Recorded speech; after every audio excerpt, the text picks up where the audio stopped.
Hello' ৰাইজ, আপোনালোকৰ বাৰু বিহু খতম হ'লনে?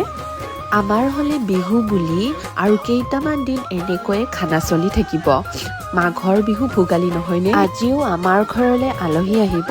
তাৰ কাৰণে গাহৰি মাংস, মুৰ্গী মাংস, মাছ আৰু সকলোখিনি আয়োজন কৰা হৈছে। এইফালে মায়ে কলপাত কাটিবলৈ গৈছে। আজি বোলো কলপাততে ভাত সাজ খাম। এইফালে আমাৰ মাছ, মাংস, খানা সকলোখিনি ৰেডি হৈ গ'ল। আৰু এতিয়া বলকচোন ফিডবেক লওঁগে।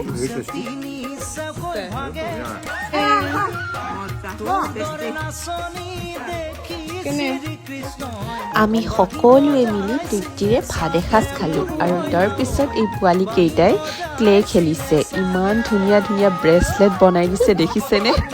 মোৰ যে খুব বেছি মৰম লাগিছে দেখি। এইফালে গোলাপ ফুল বনাইছে, চশমা বনাইছে, এইফালে আৰু বহুত কিবা কিবি বনালে। আপোনালোকৰ বিহু পিছে কেনেকুৱা গ'ল?